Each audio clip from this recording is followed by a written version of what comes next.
John Cena tapping out was poetry.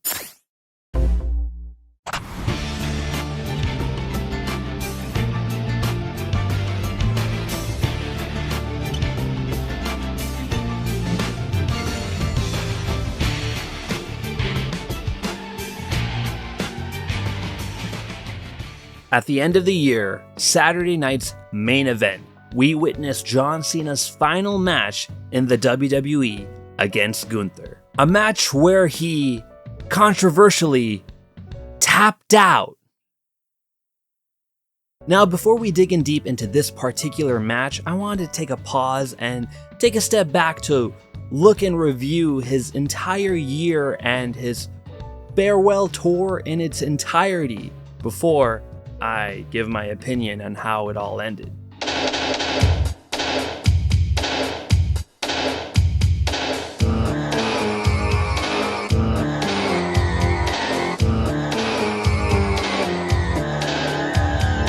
Now let's start off with the Royal Rumble. This was John Cena's final Rumble and a potential opportunity to tie Stone Cold Steve Austin with 3 Rumble wins. Initially, I never wanted anyone to tie Austin, and I never really thought it would ever happen, but in the middle of that match, I was cheering for Cena. I wanted it to happen.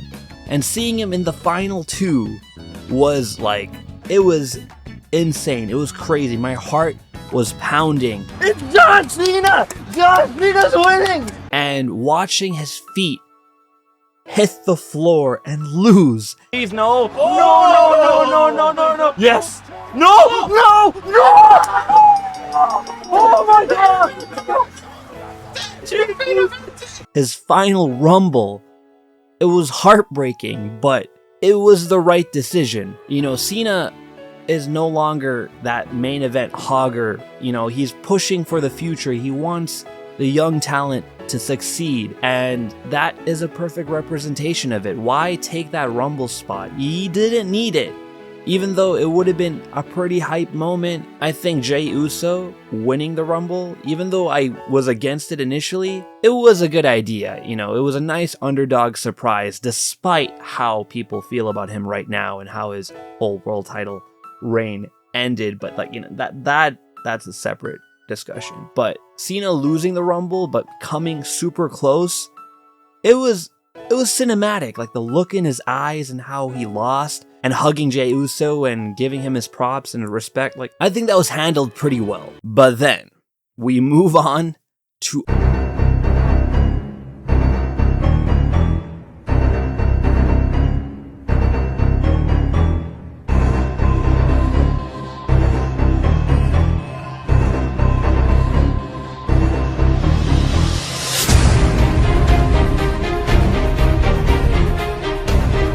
Elimination Chamber in Toronto, Ontario, Canada. Me and my friends were all there live, watching it in person, and man, that was an unforgettable night. Everyone was talking about Cody turning heel, theorizing Cody turning heel, and I was in the back. I was the one guy being like, no, Cody shouldn't turn heel. He was barely the face of the company for Cena has been a face for 20 years. He's the one who should turn heel. It's his final year. Imagine his final year, he turns into a heel. It would be insane. I was theorizing this, talking about it, wishing for it, and I was speechless. I had absolutely no words when I saw the greatest heel turn in the history of WWE happen before my eyes.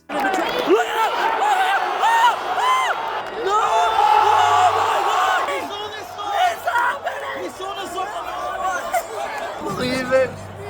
We got heel Cena. We got heel Cena. Watching Cody give The Rock the F-bomb and John Cena dapping him up, just to have that close-up on his face and have the ultimate heel turn I lost my voice that day. I lost my voice. It was incredible. The emotions, the reactions, I was in awe. I theorized it, but I never thought it would truly happen. It was insane.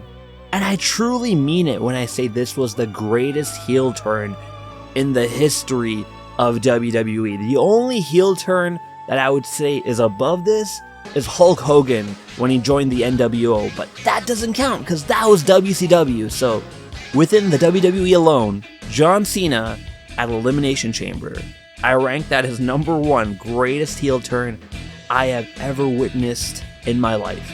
The greatest heel turn in all of WWE. Everything about that, minus Travis Scott, was incredible. The way The Rock gave his weird death sign, the look on John Cena's face, and then the beatdown Cody Rhodes got while everyone in Toronto was in awe was beautiful, incredible, fantastic, and it all went downhill after that. But in that moment, it was breathtaking. One of the greatest moments I've ever seen in all of wrestling, and I've been a wrestling fan for the majority of my life, and that was just, like, even as an adult, like, moments like that is what it means to be a wrestling fan. Moments like that are unforgettable and beautiful, and it's just, you can't get that feeling anywhere else. It was magic. But there was a lot of things that I was hoping for in this heel run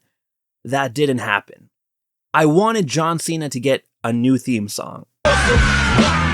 Loyalty, respect. He originally had one already made when he was rumored to turn heel back during like the Nexus era, and it just never happened. And I was hoping for him to utilize that song, have a whole new gear and everything, and a whole new vibe and look, and none of that happened. We got the exact same Cena, just a dick, which is like okay, but I wanted like something incredible.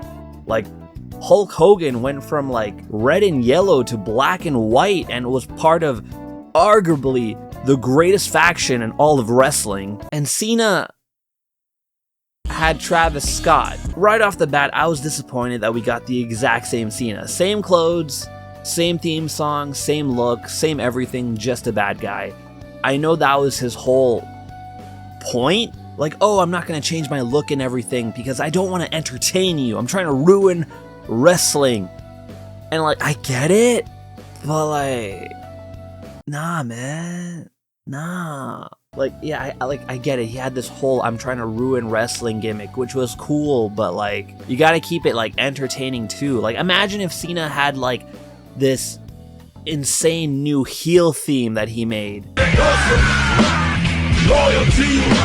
Respect. Maybe he wore like camo pants, not jorts, but like full out pants and boots, combat military boots, and maybe he grew out his stubble and came in with a cigar. I don't know. I always fantasized about what a heel Cena would look like, and they kind of just gave me the exact same thing, but just a dick. Which was disappointing, but it was still entertaining seeing Cena portray a heel. And then he had his whole rivalry with Cody Rhodes.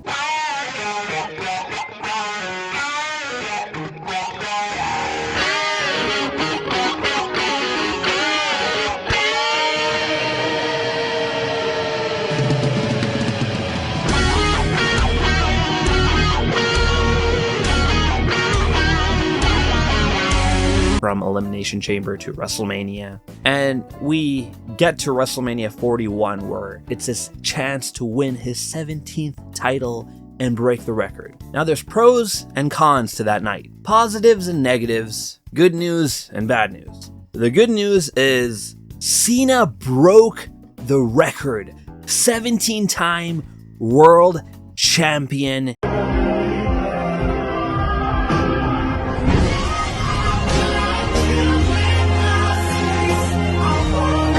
He did it. He dethroned Ric Flair and became the official GOAT. He was already in the GOAT status, GOAT talk, Mount Rushmore. Like, people already had him up there. You know, he was already in the discussion, you know, him with the HBK and the Stone Colds and Hulk Hogan's, and like, he already cemented an incredible career. But once he hit 17 time, he honestly is our Michael Jordan now at this point. I can't even deny it anymore. Like, all the accomplishments, all the feats, everything that he did in WWE, and he broke the record with 17 world titles. WrestleMania 41 cemented John Cena as a true god of WWE. And I was happy with it, you know? I thought it was about time. If anyone was gonna do it, it should be Cena. When I was younger, I wanted it to be Randy Orton because I felt like it made more sense for like Triple H to Ric Flair to Randy, you know, all Evolution members. But Cena was the face for the entirety of my childhood, and this was just a cherry on the top to cement his legacy. The bad news was the match was I don't get it.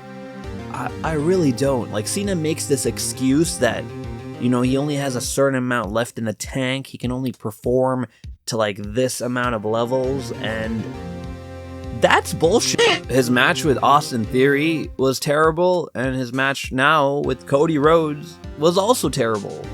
And, you know, in the beginning, it was like, it was okay.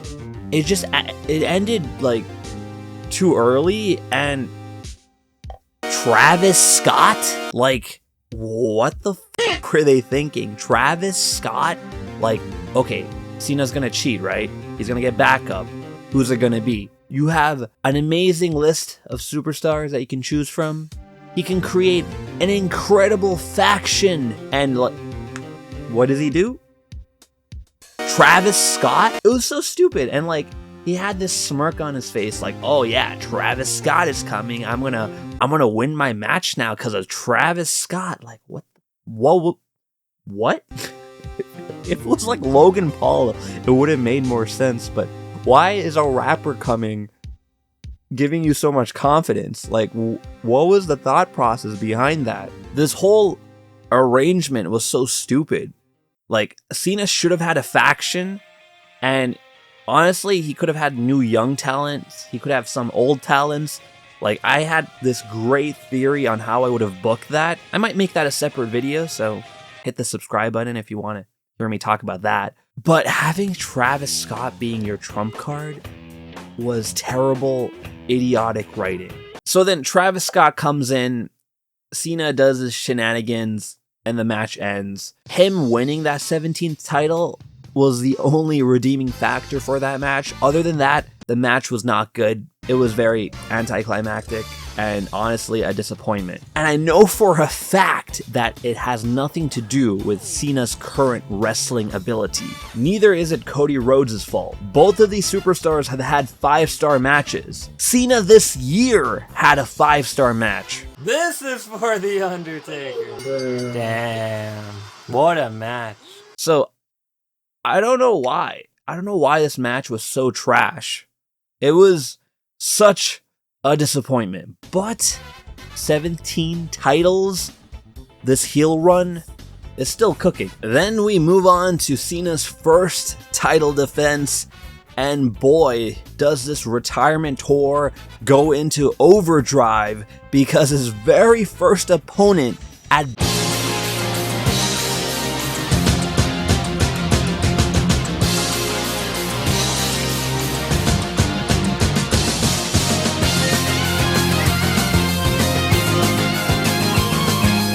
Backlash is the Viper, Randy Orton. That's where the Apex comes from. Please stop saying I play Apex Legends. But man, what an incredible way to start, because Randy Orton was one of the top picks for ending Cena's whole retirement tour. Like, this is literally Cena's arch nemesis, one of his greatest rivals, someone who started at the same time as him, won almost the same amount of titles as him. This was his ultimate opponent, his ultimate rival, the Joker to his Batman. This was his arch nemesis. He's had a ton of rivals. You know, he had Edge, he had CM Punk, but Randy Orton was probably his biggest one ever. And having it start off with him was insane. Some people argue that they did it way too soon and they should have saved him for later, but I think starting off his title defenses and his championship run with a banger was a good idea. Also, I never thought I'd live to see the day where the Viper Randy Orton is the face and John Cena is the heel. So everything there was great. We got a piece of cheese as a snack. You guys remember Ratman? Cheese. Was that NXT wrestler that like cheese? He was like a rat. The next stop of the retirement tour was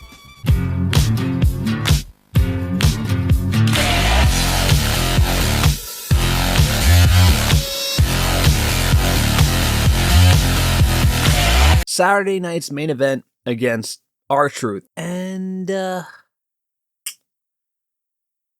I'm not a fan. I'm sorry, like R-Truth is funny and entertaining, and I was a big fan of all the jokes and comedy that he provided, but for someone like John Cena with limited dates and limited matches on this farewell tour, I thought R-Truth was a bit of a waste. But people love the guy. People were happy that he was getting a chance to wrestle John Cena. You know, he got some focus, and honestly, it was nice that he got that love and that celebration and everything before they tried to release him. But yeah, personally, I didn't like the idea of R-Truth fighting John Cena because I knew it wasn't going to lead to anything. I knew he wasn't going to beat him. I knew he wasn't going to have anything serious going on with him, like literally doing nothing right now. But, you know, it was a nice, like, thank you to R-Truth. So, like, in retrospect, I'm fine that it happened, especially because people liked it, people enjoyed it. But personally, if I was booking this farewell tour, I wouldn't use up one of John Cena's final matches for R-Truth. I feel like every single match should be a banger. Every single match should be a dream match or a nostalgic reunion. R-Truth would not be on my list of superstars for John Cena's final opponents. Next up was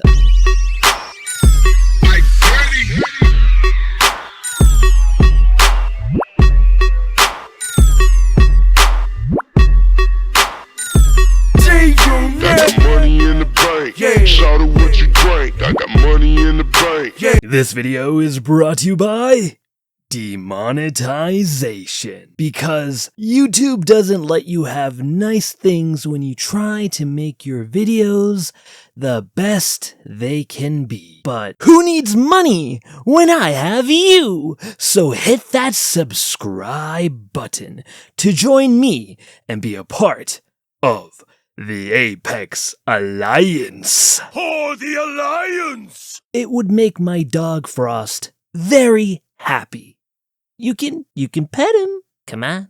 I know you want to. Alright, let's get back to the video. We still gotta yap about John Cena for an entire hour. This video actually started off as a YouTube short, but I just couldn't shut up. Where were we again? Right. Money in the Bank. A tag team match. John Cena and Logan Paul versus Cody Rhodes. Who was that? Jey Uso? And right after this, you had the CM Punk segment.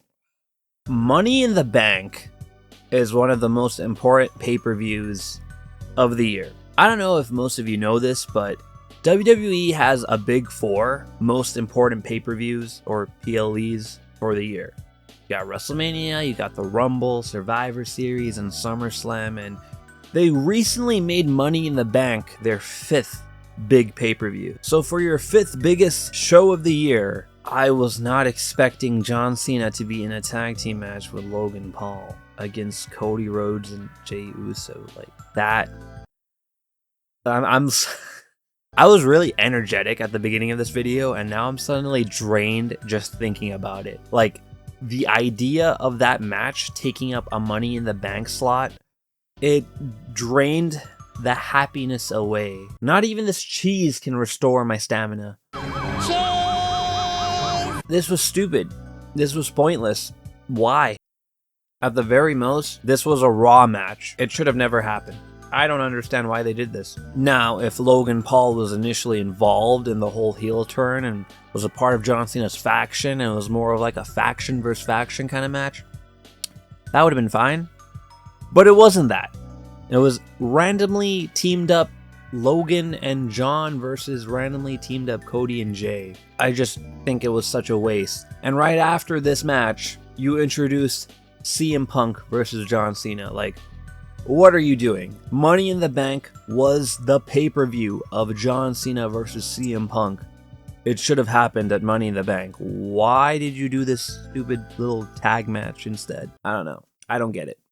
Wait, in between CM Punk and this tag match, apparently John Cena fought R-Truth on SmackDown?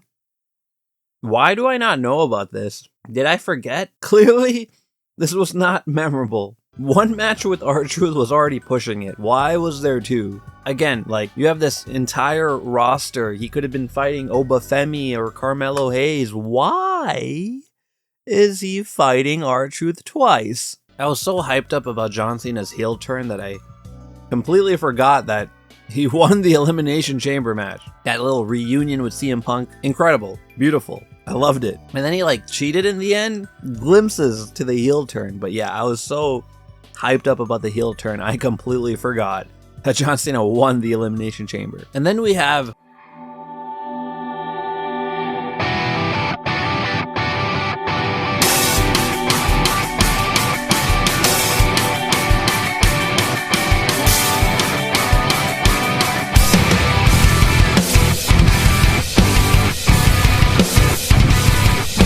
John Cena versus CM Punk, Night of Champions. Mwah. Beautiful. Again, one of his greatest rivals of all time should have happened at Money in the Bank, but still, one of his greatest rivals of all time, rekindling that beautiful story that I witnessed back in high school. That is what I wanted on this retirement tour. Matches like that. So Cena versus Punk, incredible, exactly what we wanted. Then we move on to arguably one of the most important PLEs in all of WWE, only right behind WrestleMania. And that is the August Spectacular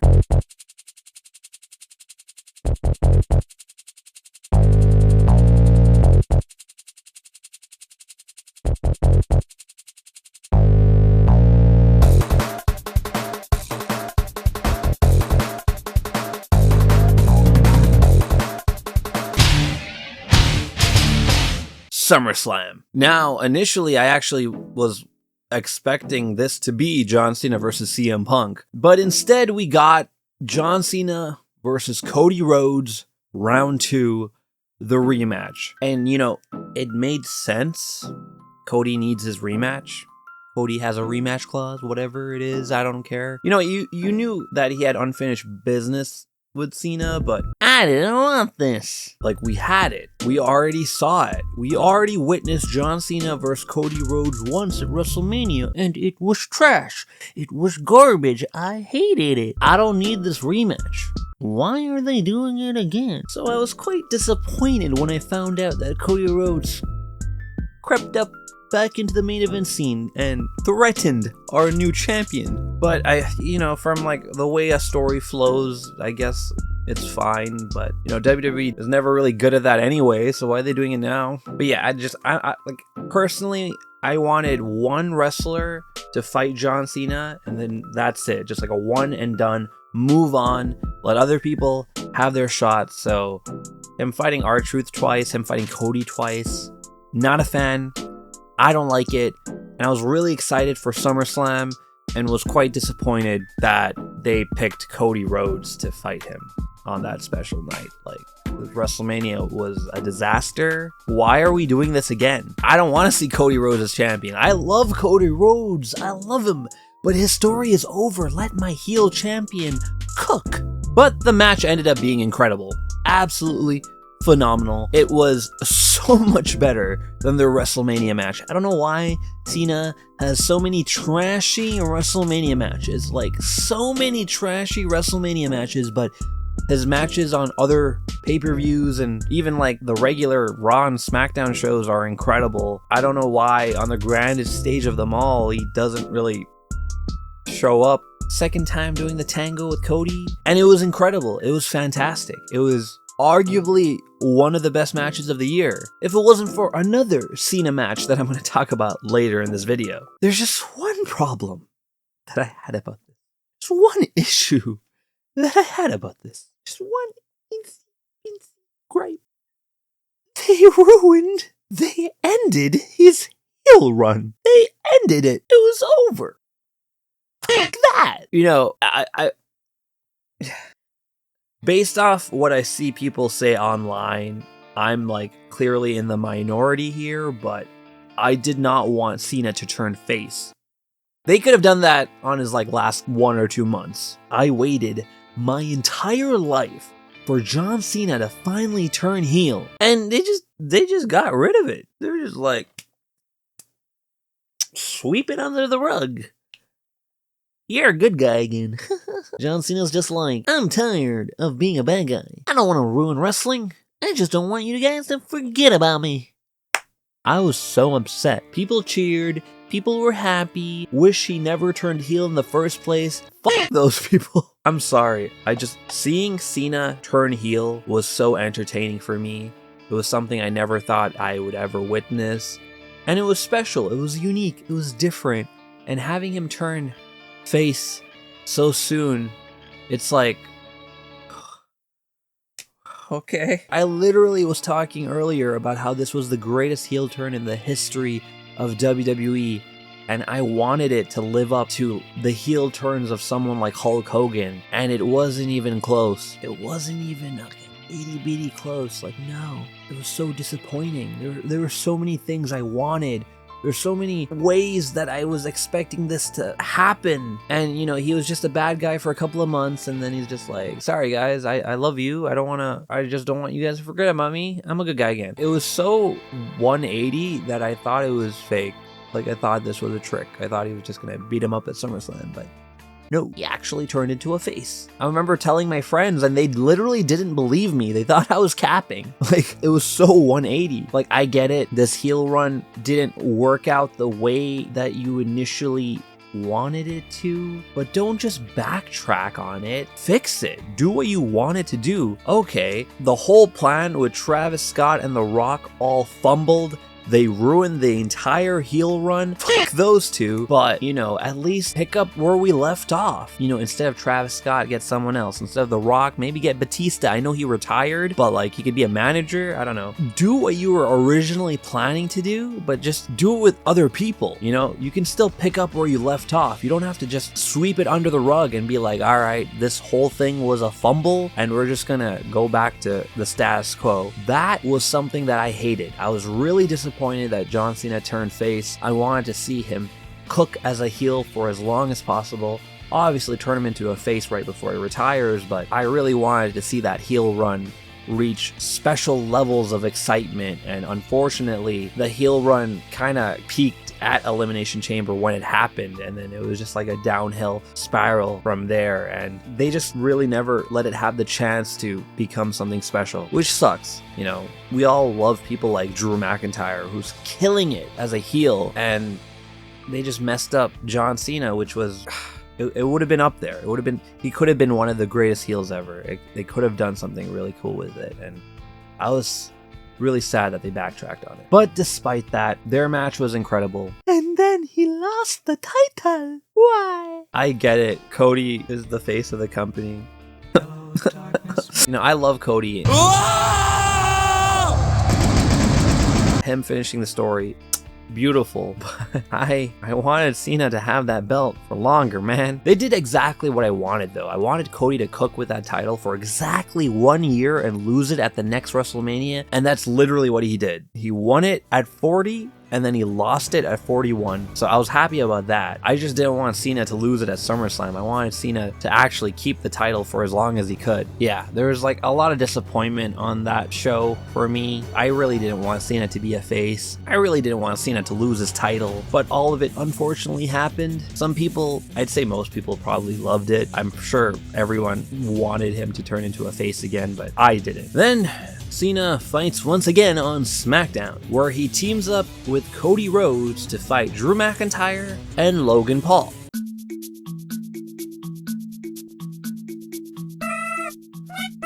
What are we doing here? This was stupid. This was a waste, and it shouldn't have happened. Why are we doing another pointless tag team match? when Cena only has so many matches left. Like, I was already pissed off about the first time Cena tagged with Logan, and now we're doing another tag match with Logan. I know he's not teaming up with him this time, but like, why? This was a waste. This was a waste of time. I don't like it.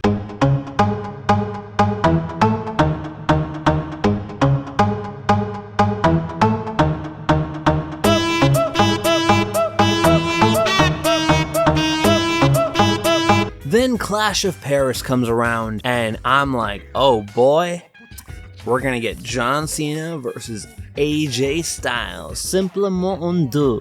AJ had that incredible ovation and chants from France, and I thought John Cena versus AJ Styles in Paris was a match made in heaven. Until we got John Cena versus Logan Paul. Like, I get it. He's like a good wrestler and stuff, but I don't give a fuck. Why? This is the third time Logan Paul is involved with John Cena in this retirement tour. Why? In Paris? You could have done it at some whatever pay-per-view. Why Paris? Why? I was pissed off that Logan Paul had 3 matches involved with John Cena. Tagging with him, tagging against him, and now a one-on-one match. I hated it. I hated it. If they were going to do John Cena versus Logan Paul, I think they should have done it on a different night and not do those multiple tag matches. Again, there's so many people on the roster you could choose from, and it just bothers me that the crypto scammer got this many matches with him. Ugh. After Paris, John Cena comes back on SmackDown to wrestle Sami Zayn, which I was actually like perfectly fine with. This is exactly what I've been talking about, you know, fighting the next generation. I guess Sami's not next generation anymore. He's actually quite old. Man, he's been an underdog for like way too long, guys. Like, damn, he's a vet.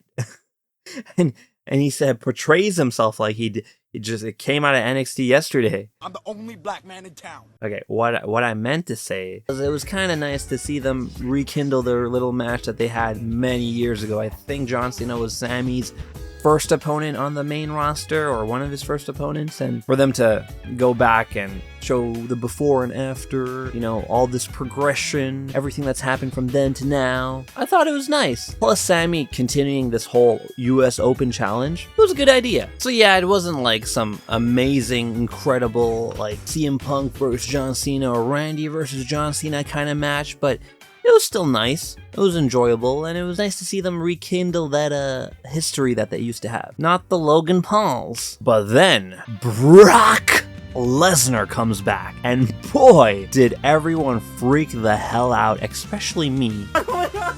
No way! No way!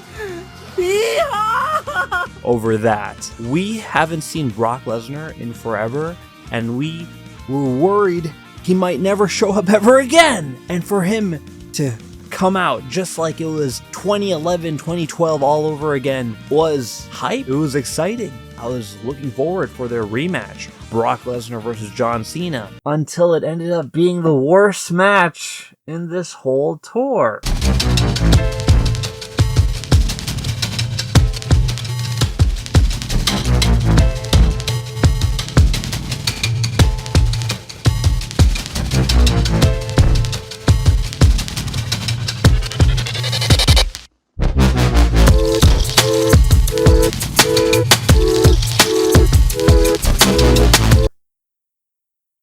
This was the stupidest decision they could have done. Also, Wrestlepalooza sounds stupid. Sounds like a kid made it up. I don't care if it's an ECW pay-per-view. Brock Lesnar versus John Cena at Wrestlepalooza made me so mad. We're counting down on the very, very limited amount of days John Cena has left in the WWE, and you waste it and have him job out to Brock Lesnar. Why? Why would you do that? Why? This isn't 2012 anymore. You know, it made sense back then where John Cena was the top guy and Brock Lesnar has returned to destroy him and shock us. It's not 2012 anymore. Both of these guys are near retirement. Why are you letting Cena job out to him? If he was gonna job out to anyone, let him job out to a new wrestler. Why are you giving Brock Lesnar this kind of treatment? They're both on their way out. You could have made an incredible, phenomenal match between these two, because I know Brock Lesnar can make good matches, even though most of his matches suck. To be honest, they're just German suplexes. I know Brock Lesnar can cook when he wants to, and John Cena and Brock could have made magic. They could have made something wonderful, but instead, you just recreated what you've already done 10 years ago and just gave me slop. If I bought tickets to Wrestlepalooza, I would have been pissed off. I was so mad. Like, explain the reasoning behind it. Like, why? Why are you doing what you've already done before? Why are you trying to make him... Like, why? Why? You could have had an incredible match between these two. John Cena doesn't need to win. He could lose, but give me a good match. Hell, they could have had an incredible match, and then Brock Lesnar could destroy him in the end. But no, they just let him job out to Brock Lesnar, and it was the stupidest thing they could have done in this entire retirement tour, and it makes me so upset. And then we go on to the greatest match of the year. Ladies and gents, this is the moment you've waited for. Been searching in the dark, your sweat soaking through the floor.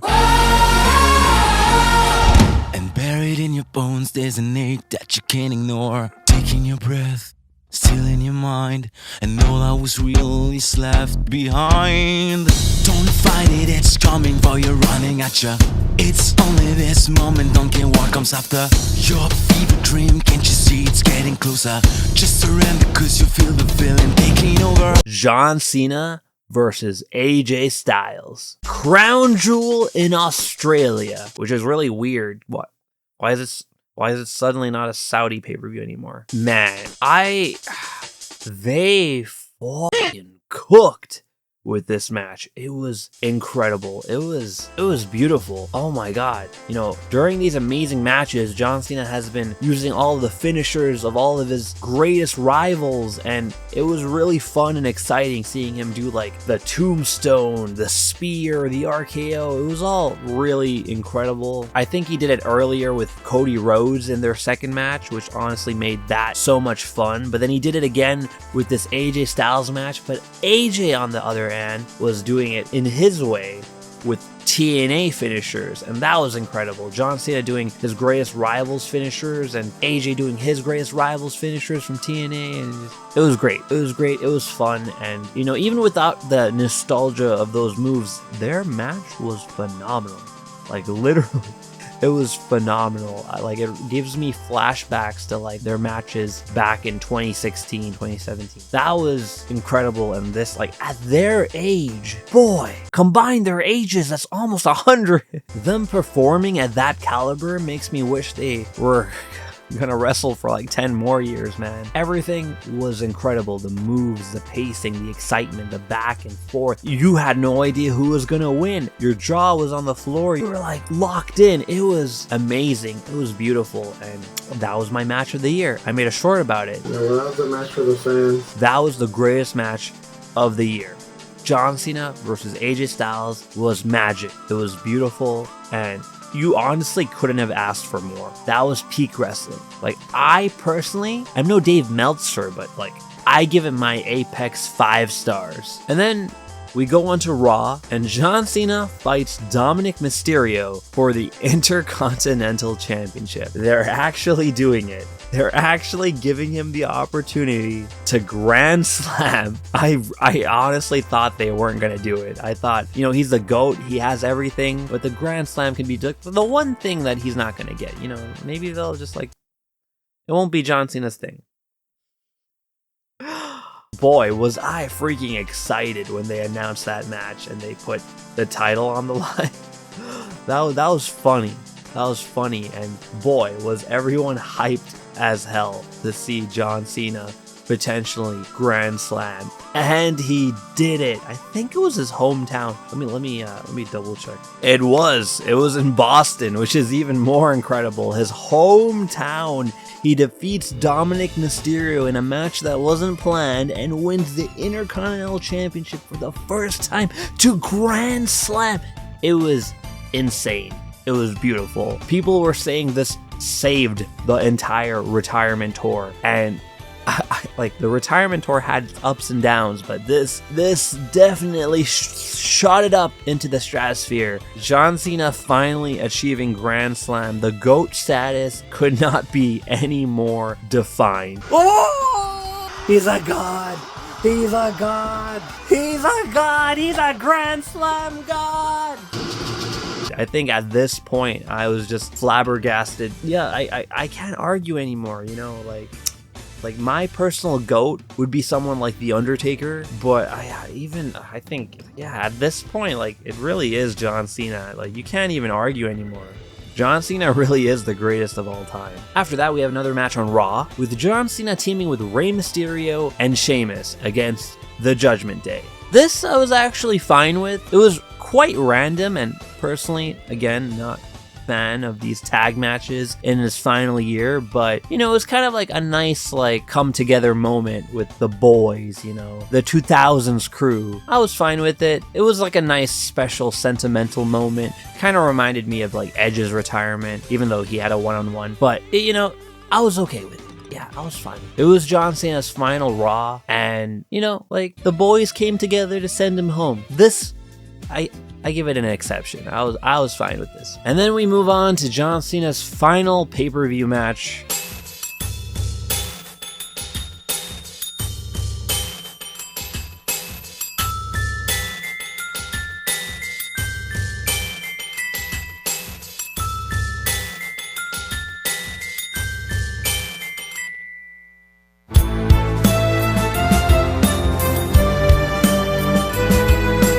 Premium live event, I'm still getting used to that, against Dominic Mysterio at Survivor Series. And if you were paying attention to what I was saying earlier in this video, I really hate these duplicate matches in his retirement tour. Him fighting Dominic, great idea. The guy's the future, and he should wrestle him. Winning the Intercontinental title, great, fantastic. Having him fight again against Dominic Mysterio, and not only a rematch during this retirement tour, but his final premium live event at Survivor Series was very disappointing. Like, you could have done the rematch on another Raw or SmackDown. You didn't have to put it on a pay-per-view. This is his last pay-per-view match, man. There could have been something really exciting. Let me look at the roster right now and see who else could have been that final match. You know, he could have fought The Miz. The Miz was begging for that. Rekindle their terrible rivalry. Honestly, I would have preferred a one-on-one with Drew. Finn Balor would have been great. I don't really remember if Seth was hurt or not during this time, to be honest. You know, Aleister Black would have been neat, but they're clearly not doing anything with him. Carmelo Hayes, man, he's the future. Damian Priest could have rumbled with him. Jacob Fatu, you out of the mean? Kevin Owens would have been nice, but he's killed right now. Zack Ryder came back. Matt Cardona versus John Cena would have been nice. How have they not done Roman Reigns? Like once. How? There's so many people they could have picked, and I just hated the idea of them doing Dominic Mysterio again. Like, that wasn't exciting. Like, the first time was great, fantastic, hype. Why are you doing it again? And then he lost the Intercontinental title. I wanted him to kind of retire with it or lose it in his final match. I didn't want to see him lose it this soon, but it's whatever. It's whatever. And now we move on to the whole point of this video. I was expecting this to be like a 10-minute talk, but I think I accidentally made it like an hour rant. John Cena's final match.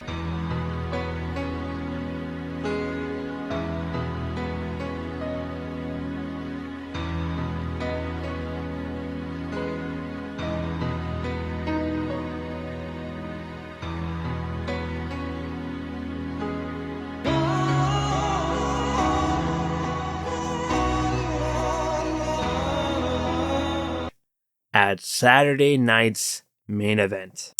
There's a lot of things I have to say about this. A lot of things that I don't like. First of all, you should have had him retire in his hometown. You could have had him say goodbye in Boston. Okay. Second of all, why Saturday night's main event? I'm not a fan of that. I didn't like how Goldberg retired on it.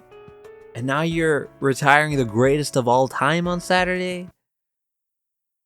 I don't like that. I don't know. It should have been a special occasion. I honestly thought that from the rumors that I heard that December was going to be like a John Cena pay-per-view, like ruthless aggression. That was the rumor. And I thought that would have been a nice send-off. Like, he's not just a random wrestler. This is the greatest of all time. I honestly thought he should have had his own pay-per-view called like whatever, ruthless aggression. I don't know.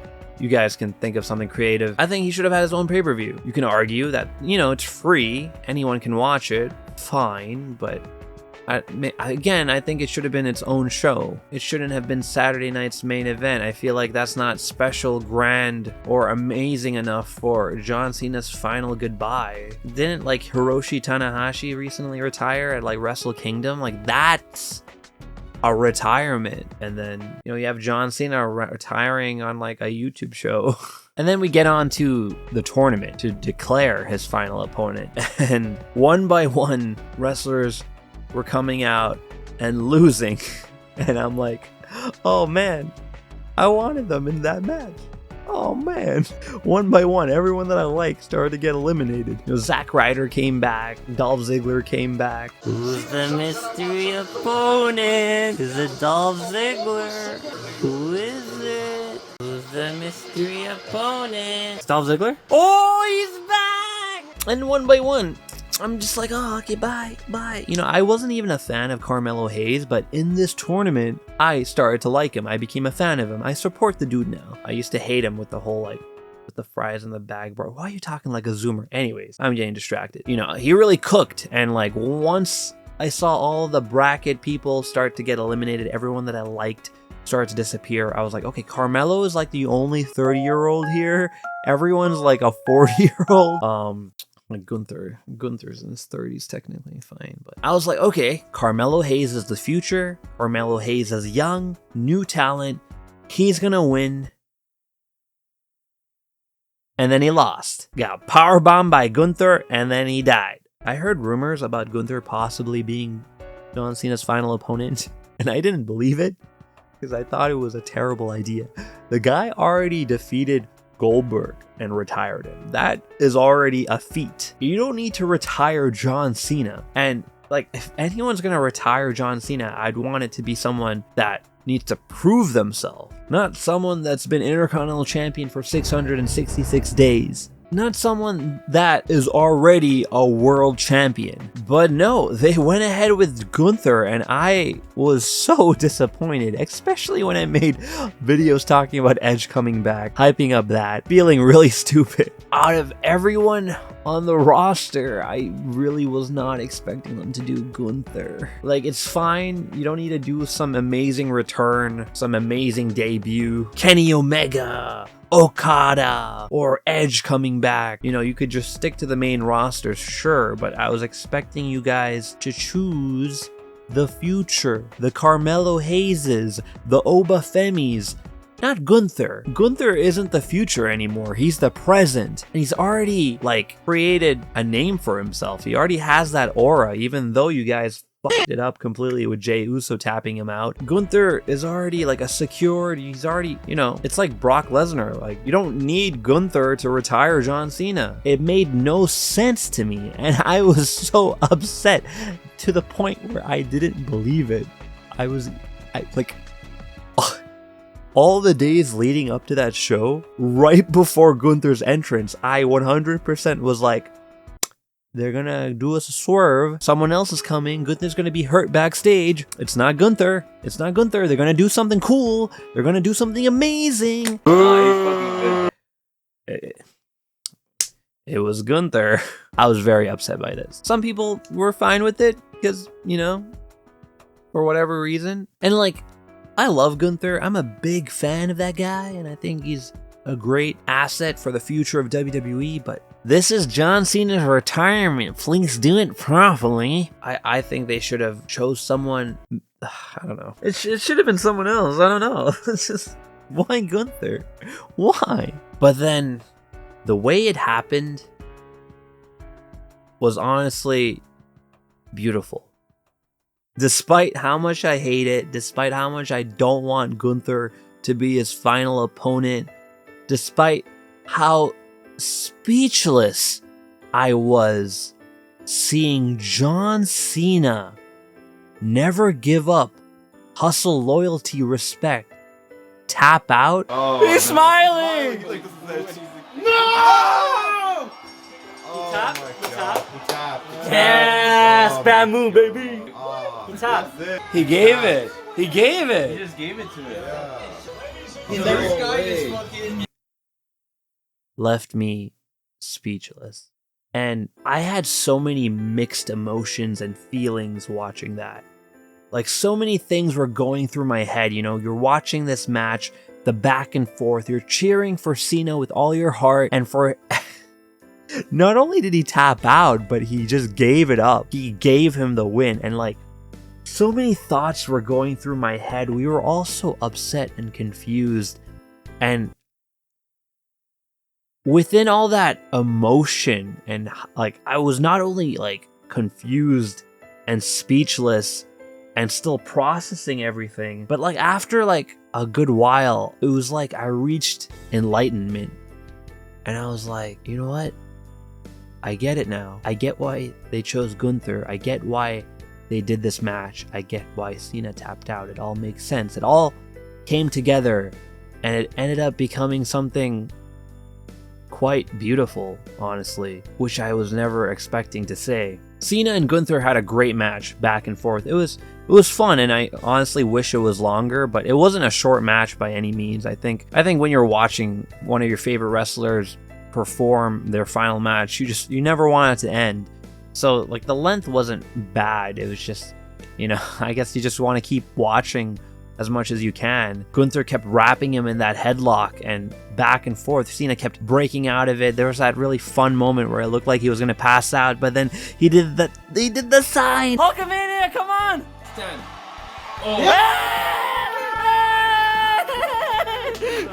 And that was so hype and exciting. But then back and forth, he just kept getting back into that headlock, and I was expecting Cena to do something here, there, whatever. To be honest, like, what I was expecting was for him to just pass out. That seemed like the way he was going to go out. Put him in the headlock, pass out. If not that, powerbomb him and then pin him. But for him to tap out, not just tap out, but the way they did it, the way the camera zoomed in on Cena's face, the way he looked at the crowd and everyone around him, and he smiled.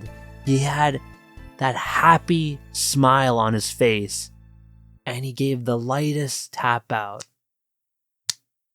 That wasn't Cena giving up. That wasn't Cena going back on his word.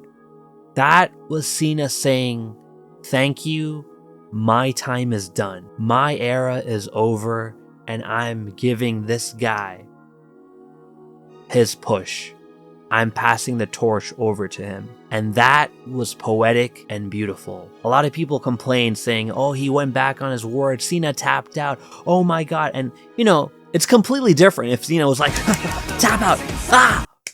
But it wasn't like that. Cena tapped out not because he was in pain. He was clearly not in pain. He had a smile on his face for a reason. That was a story coming to an end. It was poetic. It was beautiful. It was like, I don't even have the words to say it. Like, it all just came together. It all made sense. There's no other way to end a match like that. If you do use a new up-and-comer or some already established wrestler, someone new or someone returning or whatever, there is no way to end the match in the same magical way. Like, it's either going to be a regular pinfall or Cena actually taps out, and that's even worse. Like, tap out! Ah! But the way they ended it was perfect. And Gunther was literally the only person who could pull that off. Like, when you think about it, like, there's no other way to capture that moment and create the same beautiful, poetic storybook finish as Cena passing the torch over to him like that. Like, just think about it. Like, if it was any other wrestler, it wouldn't make sense. Gunther was kind of like the only believable person in this spot. He was the submissionist, and honestly, he's like the only one you'd expect on the roster to actually be able to tap out Cena in the first place. If you use some young new talent like Javon Evans, it's not very believable. Plus, you couldn't recreate that same special moment. You need someone like Gunther. You need a villain, a brawler, a ruthless submissionist. You need someone who will lead us into the future. Like, it all just came together. It just made perfect sense. Like I was watching that, filled with so many emotions and so much confusion. It was so overwhelming. And then it all just came together, and I was like, this is what Cena wanted. This is his goodbye. This is his poetic finish. And no other superstar on the roster, no other superstar on the planet would probably be able to replicate that moment other than Gunther. So despite how much I didn't want him to be the final opponent, despite how heartbreaking it was to see John Cena tap out, that ending was incredible and beautiful and perfect. That was my opinion on this entire retirement tour for John Cena. There have been several ups and downs. It's been a roller coaster of emotions. And despite not getting everything that I wanted, we were still left with something quite incredible. We had the greatest heel turn in the history of wrestling. We had the record being broken with 17 world championships. And to top it off, John Cena achieving Grand Slam status. And coupled with matches with young talent and old rivals, it all ended with a neatly tied bow where he said goodbye and he finished his story. Like, honestly, if you just think about it, it really was something that was quite beautiful. But yeah, that was my thoughts on his retirement tour, my opinions, my rant. This went on for way too long. If you liked this video, let me know down in the comments below and I'll make more for you. If not, I'll go back to doing whatever the heck I usually do. But yeah, I just really wanted to share my opinion on it because people had so much hate and anger towards this match. People were booing the hell out of Cena. This was his last match and he was getting booed the hell out of the building. And it shouldn't have been like that. It should have been a beautiful moment, which it was, but I think people should understand, like, yeah, Gunther's the villain, boo him as much as you want, but like that moment in particular was special. And I wanted to share my opinion on that to express why it was special and how this was what Cena wanted. And honestly, I think he did a great job in telling the story and tying it up with a neatly tied bow. Goodbye. Time to put the jorts in the middle of the ring. These are all goats right here. Undisputed champion. 19-time world champion.